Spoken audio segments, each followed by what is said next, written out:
Robin, fantastic to have you on this episode of Leadership Bites. Welcome. It's an absolute pleasure to be here. So thank you very much for inviting me to be a part of it. Well, I've looked at you, and I say this, from afar. The powers of LinkedIn. I get to see various characters going across my kind of page, and I was struck by one of your video clips around your book, and various things kind of attracted me to you. So I've reached out, and we've been had a few conversations. So I know who you are. It'd be great just to hear from you who you are, what you do, and what you currently put your energy into, and then we'll find out a little bit more about you, and then we'll come back to present time and have some more conversation about that. But just initially, Robin, who are you and what do you do? Oh, well, I'll do the short version. I am known as being a motivational speaker and an author on the field of peak performance motivation. Winning is a sort of topic that fascinates me. And people ask me, how did I get here? And I tell a story that when I was at school, I wanted to do medicine. That didn't work out. I went and did biology. My father died. I dropped out, became a stand-up comedian and a comedy writer. And then I tell the story that I was like 29 years of age. And I was in bed one morning and four questions popped into my head. And the four questions, the first question was, why are rich people rich? The second question is, why are happy people happy? The third question is, why are successful people successful? And most tellingly of all, the fourth question is, why am I none of these three people? Now, the bed I was lying in, Guy, was a hospital bed. I'd been diagnosed with cancer. I just had surgery for cancer. And I had to wait 5 days for the results of the biopsies. And I promised myself, if I got out, I'd get the answer to these questions. I would spend my life like that guy from the TV show Kung Fu, walking the earth until I got the answer to these questions. And that was it. So I started reading. I started going to some personal development courses I could find in books and things.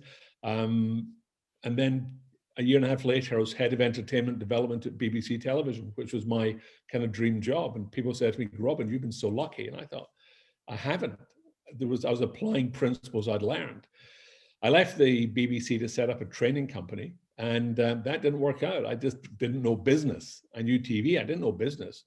And then when I was running out of money, a friend of mine said, why don't you give a motivational talk? This was 1997. And I said the famous words, what's a motivational talk?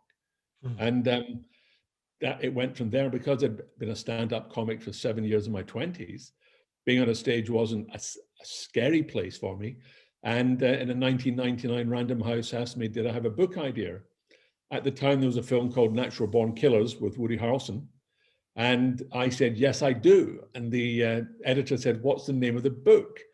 And obviously I didn't have a book at the time, but I had lots of ideas. So I said, oh, the book's called Natural Born Winners.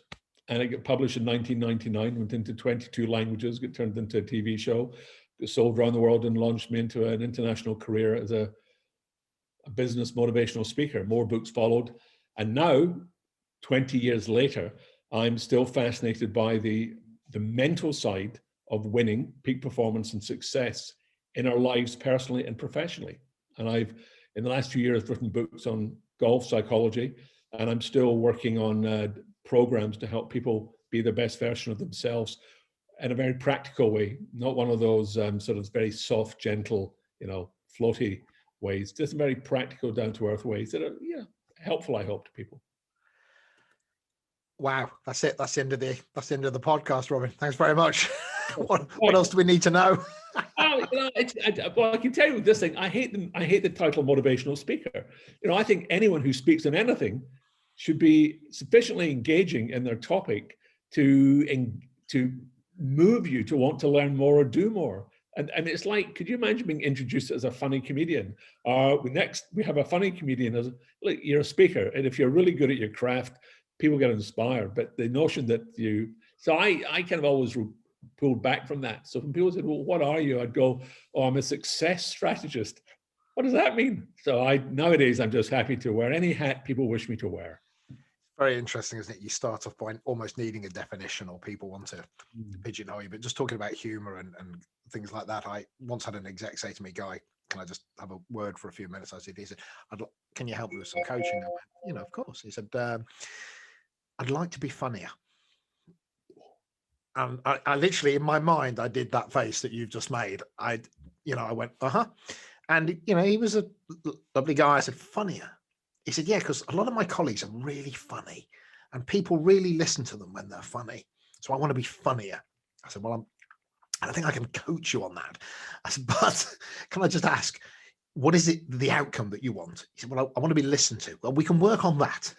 And I think your point of, that definition and that the way that we sometimes hold ourselves sometimes is it's that the language becomes its own problem, if that's what I'm really looking for. So that really resonates with me, makes me smile. It's for me, and it's so after speaking around the world in all these conferences, and people say, oh, I'd love to do what you do. I go, well, there's a lot of time and work goes into a lot of your talks, and then it never gets easier. I used to skydive. I took up skydiving at 49, and terrifying. And the second jump was terrifying, and every jump gets less and less terrifying, but it never stops being scary. Even with hundreds of jumps, as you get ready to go out the door, there's a little part who goes, okay, this could go wrong.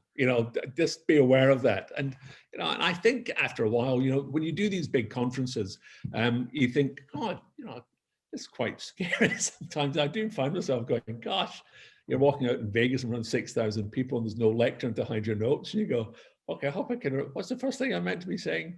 So, but I'm still fascinated by, and I like working with people one-to-one. And I get as you do, Guy, it really means a lot to me to know that you're being of help, being of service, and being to other people. So for you, those, when we, I always think when I understand the person more, it helps me listen to maybe to the message. So in that journey that you've had to get to where you were, I heard some real sort of particular touch points, but are there any, being in a hospital bed, right? That's a moment of self-reflection, revelation, and commitment to self.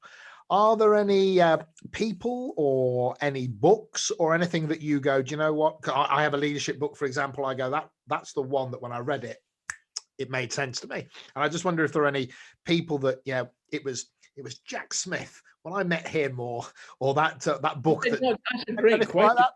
Like yes, there have been people who I've met who, and often they weren't rich, powerful people. They're just people that had a great sense of their own confidence. When they said they would walk against the popular tide of opinion. So when everyone was going out and as students, they'd say, I'm going to go hiking this weekend. And we go, no, we're going to go to the rugby. We're all going to drink beers. They go, nah, not for me. I'm going to, and I thought, as far as books go, people often ask me what books have had the biggest influence. And I try and think of books I've read more than once. And it's interesting, there's a book written in 1960 by a fellow called Maxwell Maltz, and the book's called Psycho-Cybernetics. And I truly believe that every personal development book that's come since owes a debt of thanks to that book, because he fundamentally said how you think and what you think determines what you create and how you behave. There's another book called Think and Grow Rich, written in the 1930s. It was written fundamentally to help people in the Depression who couldn't get work other than commission-only sales jobs. But it's it's a book about, again, it all comes back to how we think, how we process. So those are two books which I had a big influence in me. When it comes to books that just inspire you, I used to read a lot of books on adventures, and I recently read the autobiography of Arnold Schwarzenegger, which I now recommend to everybody. Right. Another book I recommend to people is a book called Born Standing Up by Steve Martin.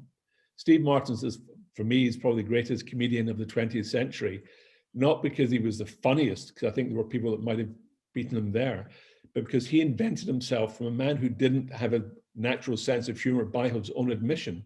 He taught himself, he said, look, everything I have done, I taught myself to do, I learned to do, and he put himself out there, so Born Standing Up is a great book on just, if you want to succeed, this is, how he did it. And I found it I've read it 2 or 3 times now.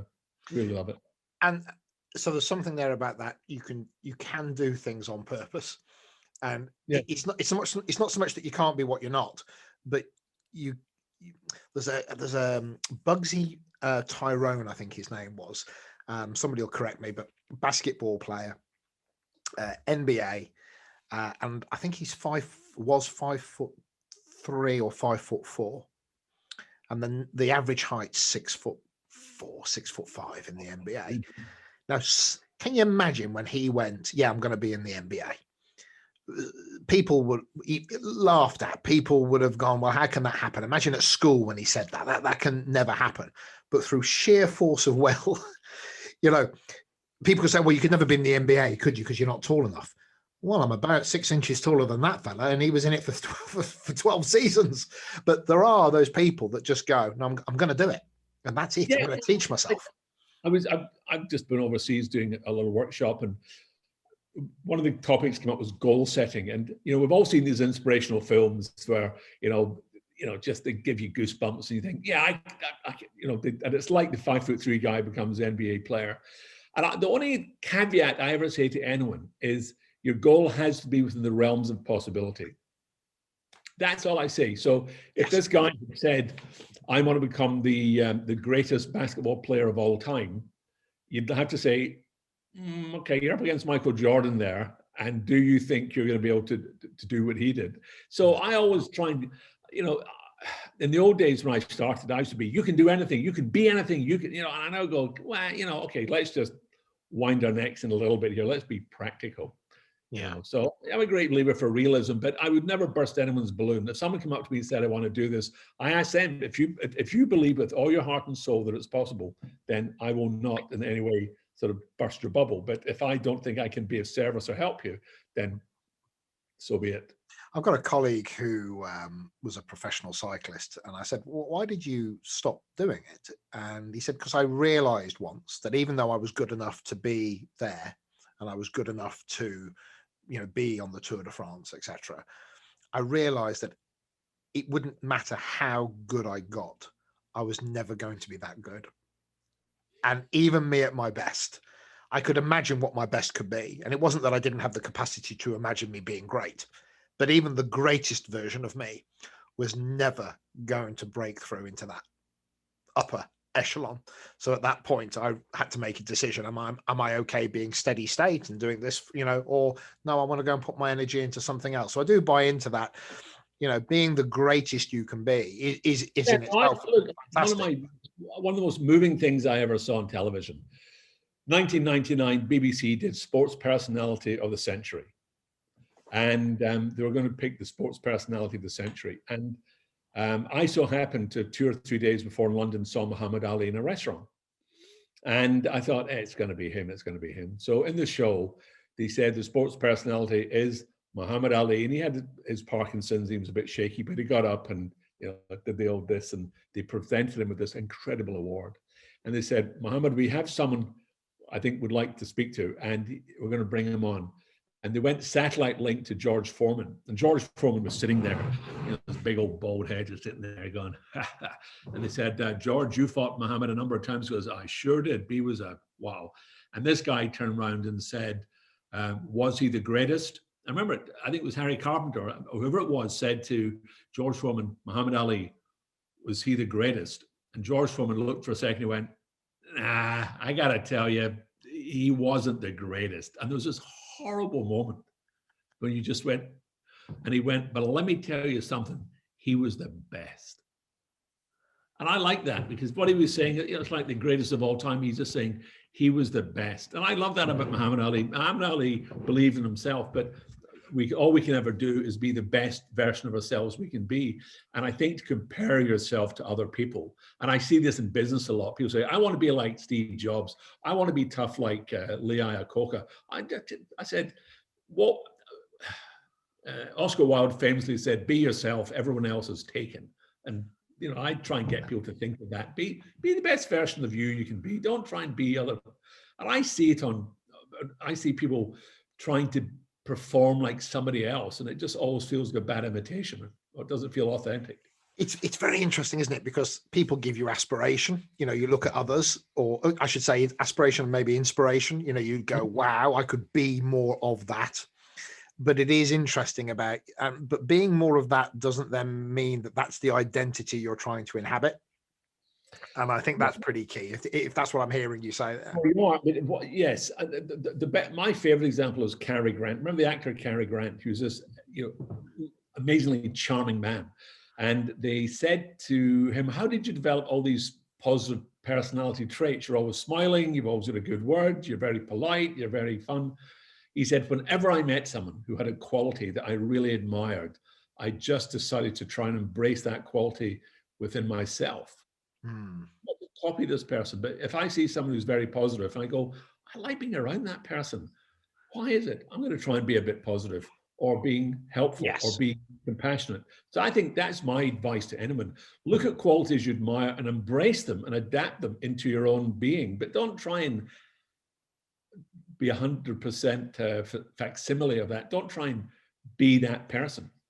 And I think when I think about leadership, sometimes people try and become the caricature of a definition, as opposed to, as you quite rightly said there, I think, what's your version of that? And, what's your style? How are you going to inhabit that space? And that's, I think, often the hard work. It's not reading the book or going on a course and being shown or considering what good may look like. It's then, well, that's not the tricky bit. The tricky bit is turning that into a true version of yourself. Just copying good. That's when I think people feel that you're doing a process, even if it's technically a good one.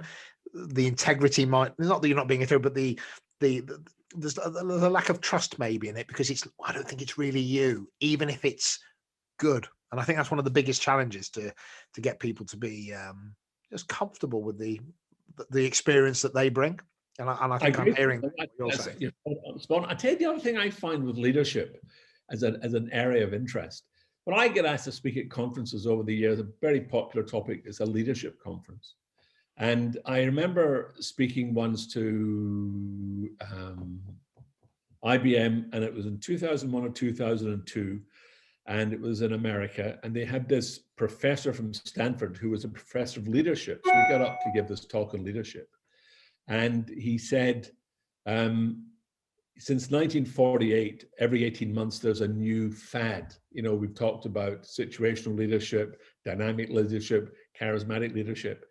And so he gave this very good presentation. And at the end of this presentation, everyone in the room was more confused than before he'd started, because they go, what is leadership? And I was asked to speak after him on leadership, sort of more informally.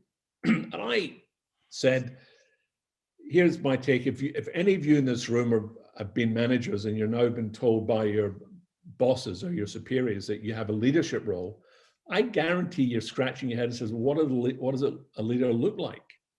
And I said, it's ephemeral. I said, so let me give you two quick examples. When you were at school, did you have a favorite teacher? And the people would say, yeah.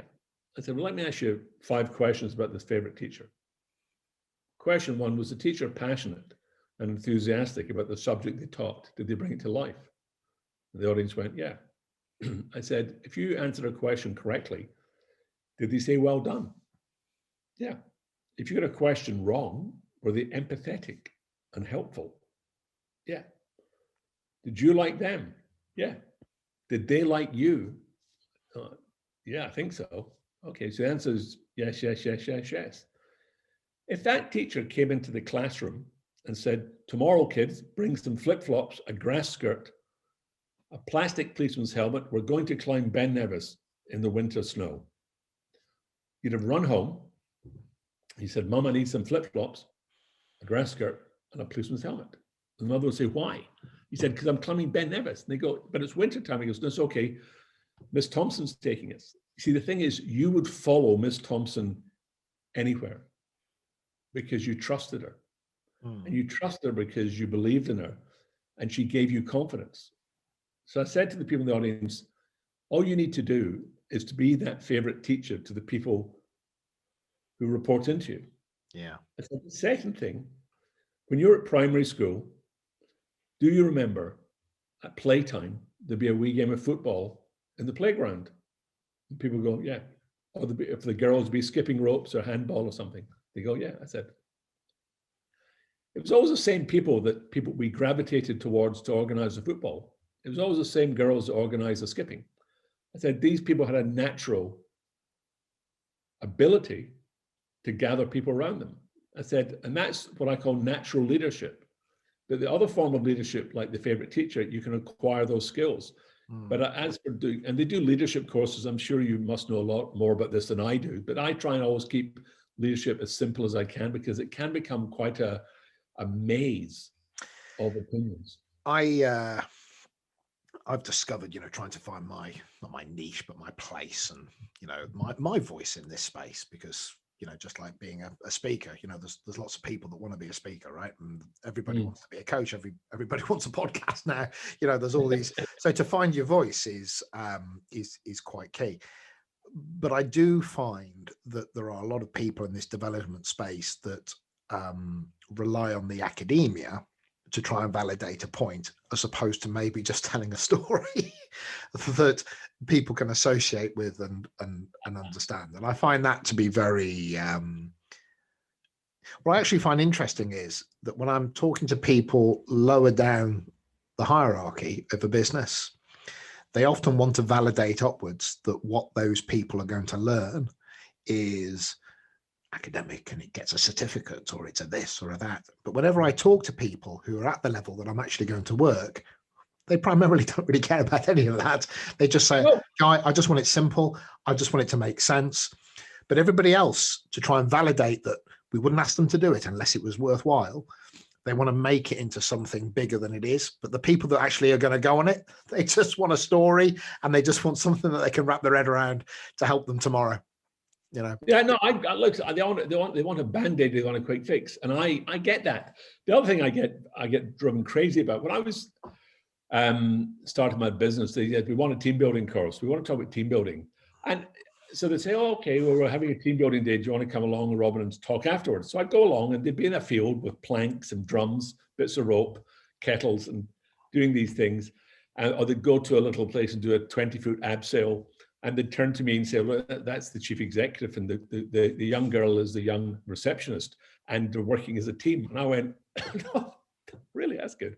And I was very cynical. I mean, it was my Scottish nature, but it wasn't team building at all, because tomorrow she'll still be in the reception. He'll still be in the head office, and he's not going to listen to what she has to say. And I always said, look, teams are built through hardship. If you look back in your life, Guy, it's sort of some of the most moments which are embedded in your sort of psyche. There'll be times of overcoming hardship, climbing a mountain in the winter with a pal, getting into a punch up with some strangers in a situation where you and your friends, and you're blooded and you're bonded through that. So I say to companies, if you want to build a team, go through hard times together and stand by each other, look out for each other. When I talk to, you asked me what people I admire. When I started my company, I got a couple of instructors part-time. They're all ex-military, and they'd been in the parachute regiment, Marines and things like that. And when they talked about going into combat, they always said, you don't fight for your queen and country. It's for each other. It's your brothers in arms. That's who you're loyal to. And I think in organizations, you don't have that loyalty.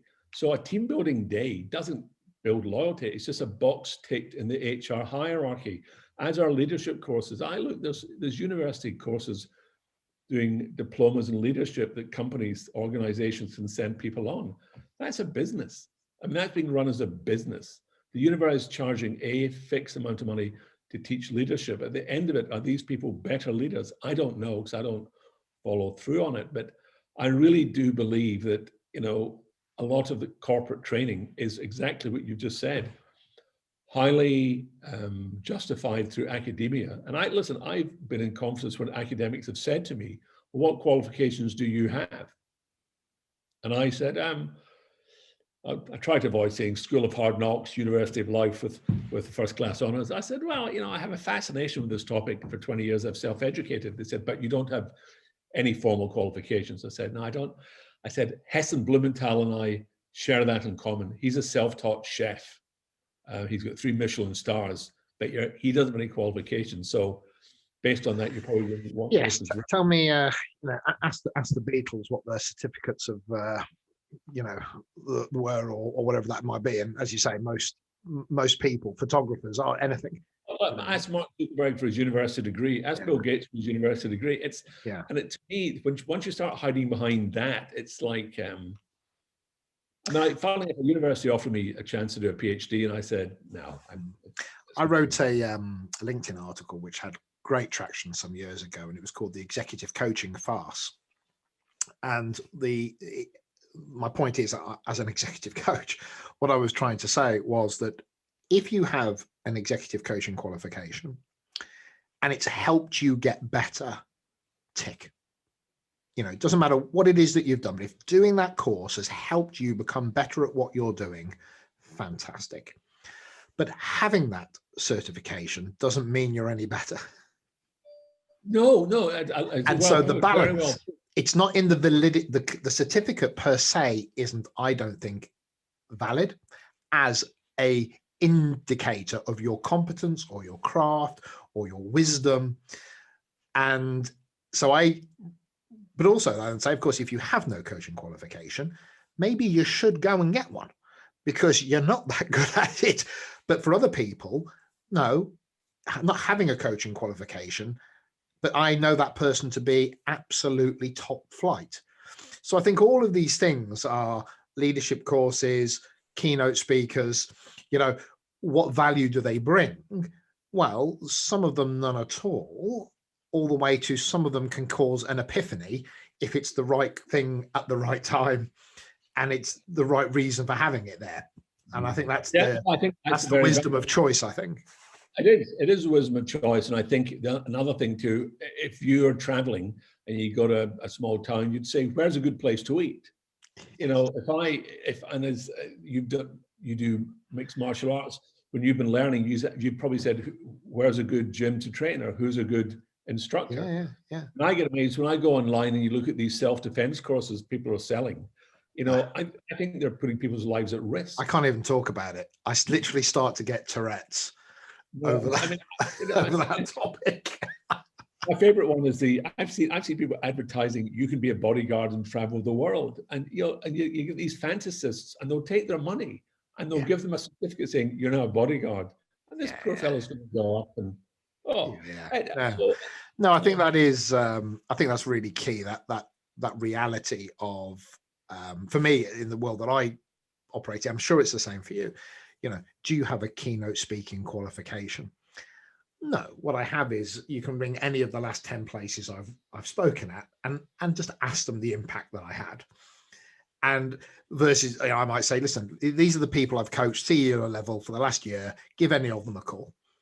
Do you have any coaching qualifications? And I almost now say, if I do or I don't, I'm not going to tell you. That's not the point. If you want to know, just ask, right?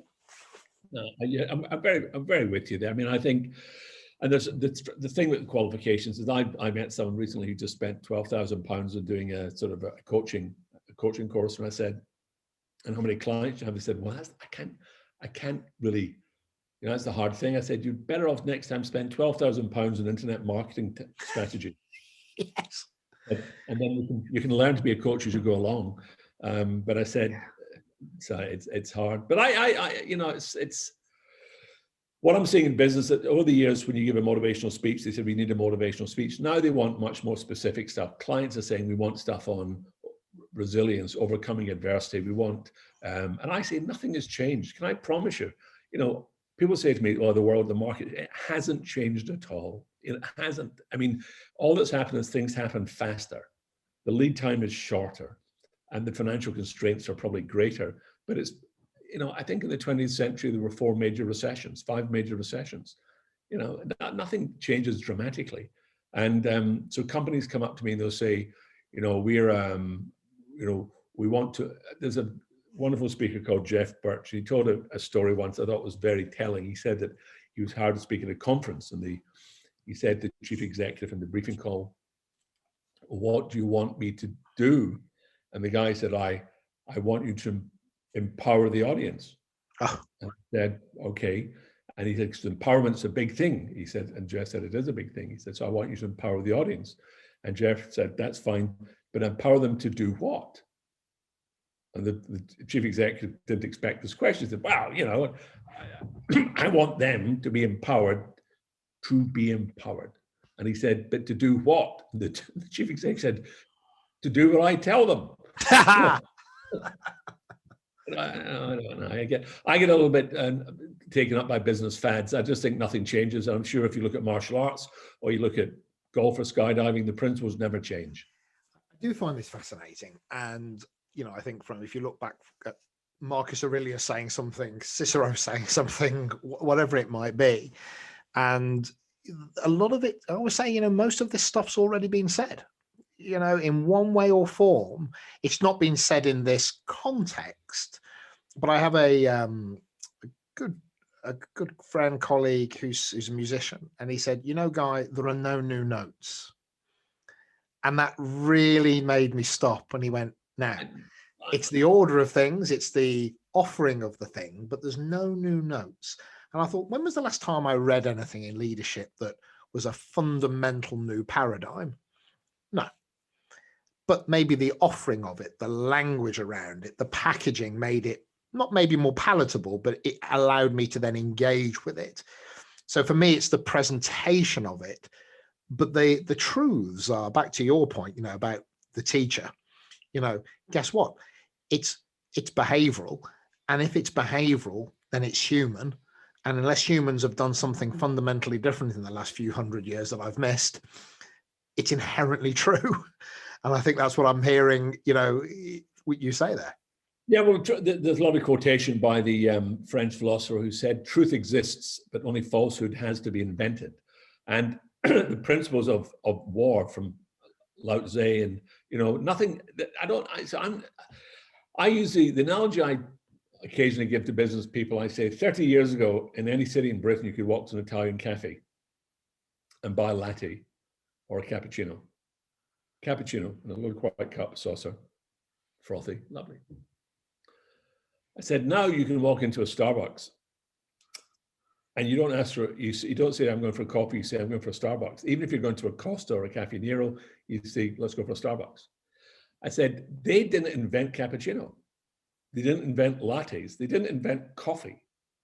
What they did was they reinvented the experience. And I said, in our line of business, that's what we should be looking to do, to try and reinvent the learning experience, reinvent the presentation experience. But there is nothing new really under the sun. And that's whenever I see in the internet or on LinkedIn, someone saying new technique, a new way, this is a new, wholly original, you go, and I can't mock them because I did it myself when I started my training going, Well, you're making me laugh because, as I mentioned before, I've done martial arts all my life and people go new. And I go, well, what, you're going to hit them differently? It's, there's only so many, your fist only rotates so much unless you've invented a new way or you're going to kick them differently. No, you haven't created anything new. So I'm very suspicious of that. And I think also, but here's the challenge. This is the challenge. The audience wants something new.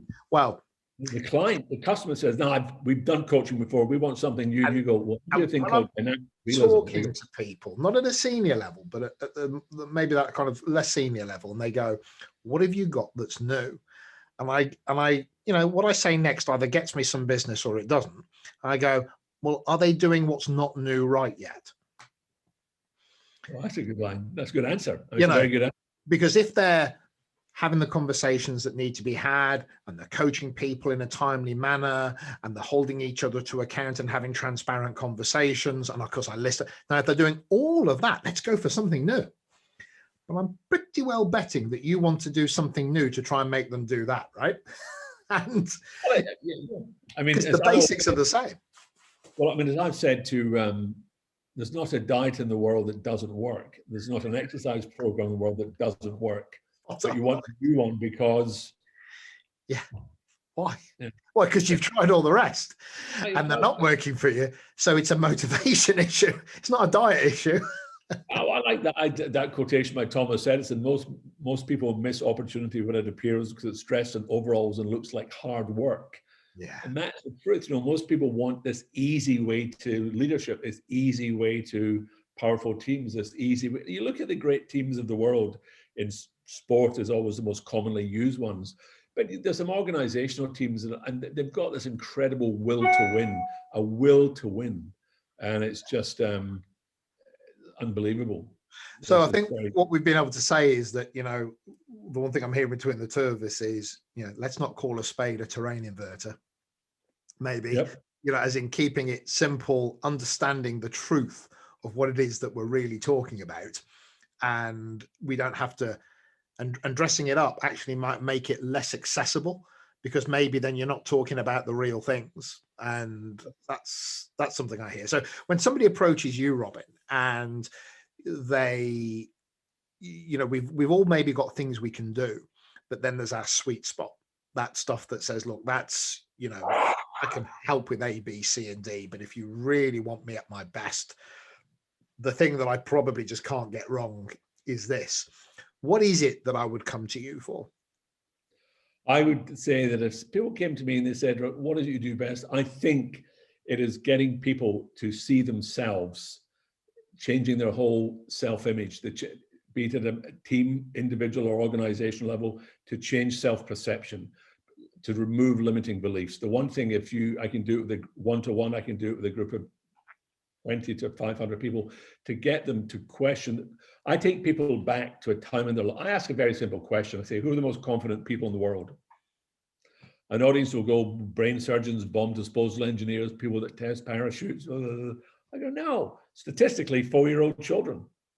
4-year-old children have the highest levels of confidence. After 4, it goes down. And I said, so by the age of 4, you had all the tools you needed in your toolbox to be way more successful than you believe you currently are. So that's where I think I've always felt the place where I'm most comfortable is getting people to reevaluate where they are and believing in what their self-image, which is it goes back to Muhammad Ali. Muhammad Ali never said, I'm the best. He said, I'm the greatest. His self-talk was always, I'm the greatest, I'm the greatest. So I think for me, if you want a leadership person or a team builder, there's great people out there. But if you wanted someone that's going to sort of help sort of imagine the potential, then that's where I would be most at home. So I've got a couple of questions that I've started to ask certain people now, because I think they've got it within them to answer it. And one of them is, and you can bend the question to suit your need there, but the best bit of advice you ever got, the thing that you look back on and say, thank Billy-O that person said that to me. Or maybe it was the best, maybe it was the most important thing you saw or observed, or, could have been that was said to you. There's 2 things. One was a bit of advice I got was learn from your failures, don't identify with them. You're going to fail, learn from it, but don't identify with it. Don't go, oh, I'm a loser, I'm a failure. Or just go, okay, why did that happen? Don't embody it. Which was, and the other one I got, and it's almost cliched. It was Winston Churchill's last ever speech to his school in Harrow when he was in his late 80s. He walked up to the podium and said, never give in, never give up. And I believe in the power of persistence. There's a fellow in America I knew who was trying to be a screenwriter, and I'd been living in America working as a comedian in my 20s, and I came back and my career started to take off through television. And I went back, and he was living he was living broke. Life for him was difficult. I said to him one day, I said, Peter, you're 33, you're almost living in your car. What happens if you don't make it? And he said, well, if I don't make it, I'll never know I didn't make it. I said, I'll never know I didn't make it. He said, because I'm going to die trying. And I kind of think that's a lovely app. But to be fair to him, he sold a script for $300,000. But 10 years later, he blew all that money, and he's kind of back to where he was, because it's just how he kind of his DNA. As you do. You had it for a moment. I tell you, he's eternally optimistic. Even now, he'll still go, I'm Mr. Very content, really full of positive belief things are going to go well. And what's that bit of advice that you're maybe most proud of that you've given, that you think back and you go, I was asked, or I saw and I offered, or I was requested and I gave, and I said that thing, and on reflection, that was one of the better things I've offered to somebody. I think the thing that I've said, the first time I said it, just really helped this person immensely. And I've said it many times since, and I've written about it. And it's this: the most important single relationship you're ever going to have in your life, and the person who's going to have the single most impact in your life is not your husband or wife, your mum or your dad or your kids, it's yourself. So the advice I gave, I believe that's been most helpful to people, is be kind to yourself. Because I think people aren't kind to themselves. People have very negative conversations. They're hard on themselves, so they're jealous of other people. And I said, look, just be kind to yourself. So, you know, things in life are going to go wrong. You're going to do things that you wish you hadn't done. You're going to make mistakes. So if you were talking to the 4-year-old you, what would you say if they made a mistake? You'd be kind to them. So for me, I always tell people, you know, be kind to yourself. And the other bit of advice I've given people, having been twice in my life in hospital with potentially fatal outcomes, I said, at the end of your life, you will not regret your failures. You'll regret your regrets. I said, so if there's anything in life you want to do in business, start your own business, whatever it is, if you want to leave, but do not hold back because you're afraid of failure. Fear of failure as you get older is fear of rejection, fear of ridicule. Fear becomes a dominant force. I said, look, the truth is we're all going to die. You don't want to be in your deathbed age 95 going, God, I wish I'd started my business. I said, it is better to do something and fail than to do nothing and succeed. So those are the two bits of advice. Be kind to yourself and live a life with no regrets. So your energy right now, I mean, COVID obviously is a thing that when it first hit, I was almost not talking about it because I said I thought it'll be over in a minute. And then obviously it went on longer than I thought. And now we almost seem to be coming out of it again, hopefully with a vaccine on the horizon. So hopefully there is I don't think we'll be the same as before, but a level of normality is coming into play. So what's your energy over the next 12 months, 2 years? Do you have a sense of it's getting back to a semblance of what was, or no, I've got a new vision of the next couple of years? I personally, a new vision. I came to the realization that the conference industry, such as we know it, is never going to return to the way it was. So these days of the 5,000-10,000 people conferences is gone. We'll go back to the 150, 200 people conferences, but also the organizers are going to see the amount of money they save by not having to fly people and drive people and put up hotels. So the virtual conference world is now going to probably take off. And that's not what I'm interested in. Well, I mean, of course I'll work there, but my main interest now is online training and development. So I'm creating programs which are not corporate, they're for the sort of wider audiences. My number one realization is when I have delivered training to companies, it's always well received, but I don't think it makes a real difference. I'm sure most trainers would say, well, mine makes a big difference, and if it does, fantastic. I'm never sure. It's the Chinese meal thing. We enjoy it when we're having it, but later on it goes away quickly. What I came to realize that the real change in our life takes place when we're part of a group and we're supported. You learn to walk by being supported. You learn to talk and dress yourself, so being constantly supported. I don't know if when you were doing martial arts, you had a mentor or someone that said, come on, guy, come on, you can do it. And your progress is quickly. I've created an online program now called the 42 Days. I believe in 42 days. It's a long enough period to form new habits and break bad habits into the subconscious habits of failure. So my whole focus now is knowledge dissemination online, as well as if I'm asked to speak publicly, I would do, but I'm not expecting to get for the next year at least, to get a lot of uptake in that. I don't think it's going to come back. So if people wanted to connect with you, Robin, what's the best way to do that? To they might want to say hello. Two, they just might keep tabs on you in the nicest possible way, or they might want to engage with future products and services. What's the best way of somebody doing that? Well, my website used to be seigerinternational.com, but I've scaled that down. It's robinseiger.com. So if you go to robinseiger.com or just type into Google Robin Seiger, you'll find a way to find me. I'm in LinkedIn. I'm in, I think, Facebook, Instagram. But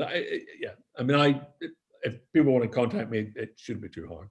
Well, I'll put a connection to you in the description as well. So listen, I'm just always alert to time, because when I get into a conversation with somebody such as yourself, Robin, and I've said this a lot recently with some high caliber people I've been speaking to, I suddenly realized that, I think I can talk to the point where you may go, you know what, Guy, I've actually got to go and live my life now. So nice to meet you. I've got another Zoom call in about 20 minutes. So well, there you go. You see, so that's our limiter. That's our limiter there.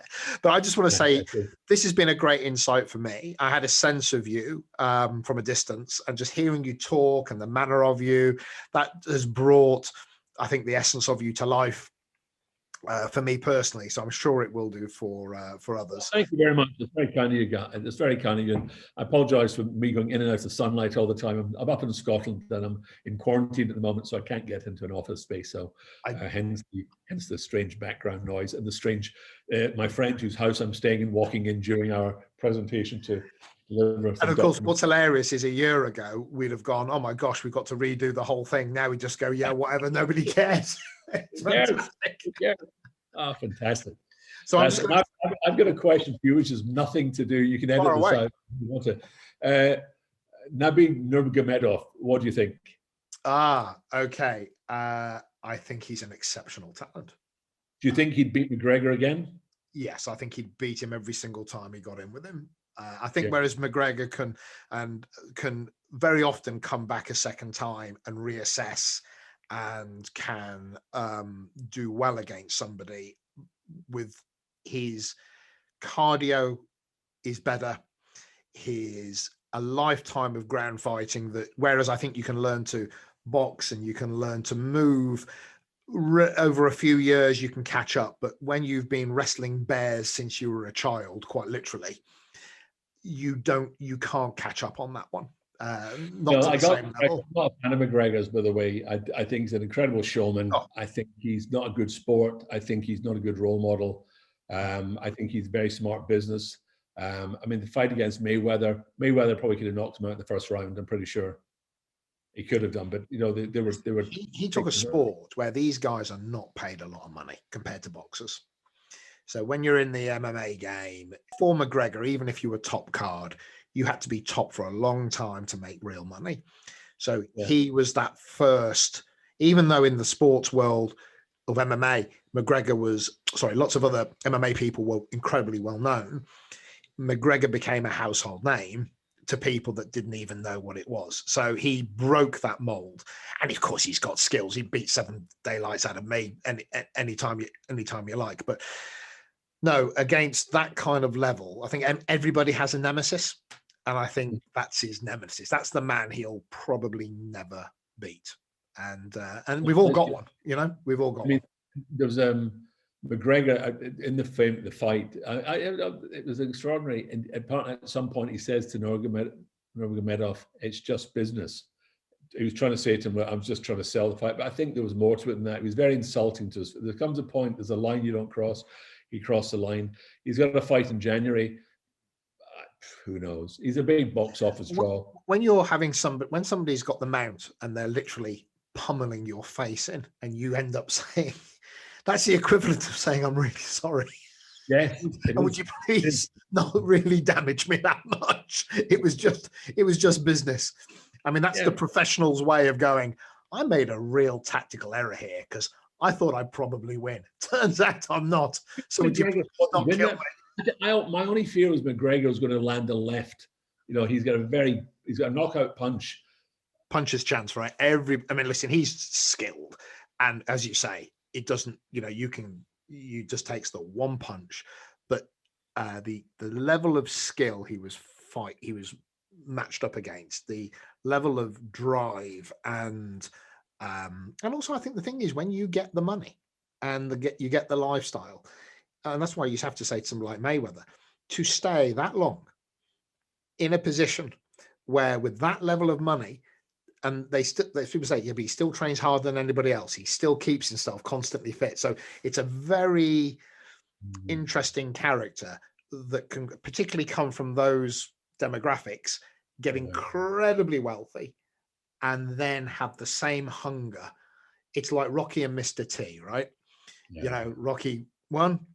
got the lifestyle, and his trainer, whose name fails me now in the films, sees Mr. T being hungry and going, Rocky, you got to start training. You got to realize this guy's hungry, right? Yeah, I remember. Final question, then I better go because I've got this thing. Anthony Joshua and Tyson Fury. Well, I think Tyson Fury is the inherently skilled. He has an innate boxing skill. I think Joshua is a specimen. I mean, holy schmoly. If you were going to look up, what a Greek Adonis should look like, doink, there he is. I think Tyson Fury will outbox him. And it's not that Anthony Joshua doesn't have the will or doesn't try and all that, but I think Tyson Fury is a more skilled boxer. And if he puts the effort in and matches the effort, he then ends up same amount of effort, but with more skill. So I think he's going to win. One thing I must say, I haven't shown the clip. I wouldn't show it, but I think it's a great clip when Deontay Wilder hits the knockout punch on Tyson Fury and he goes down and he's out. Yeah. I mean, he's close to being, he wasn't out, but he was. Yeah. Oh, and you could just see him going, rebooting it up again. It's Tyson Fury's dad, who I can only imagine when he was 19, what he was like. Tyson Fury comes from a group of people that you get back up, son. And it doesn't matter what they do to you, you get back up. He's been back in his limbic system, hot wired into his cortex is his dad going, get up. And and up he got, so right, sir. And I really hope Nurmagomedov doesn't come out of retirement. I hope he doesn't go for one more fight. I would hate to see him lose. Yeah, I think stopping at the top of your game cements the reputation. Now I'm going to press stop, but hold on for 1 second just to make sure it all does what it's supposed to do.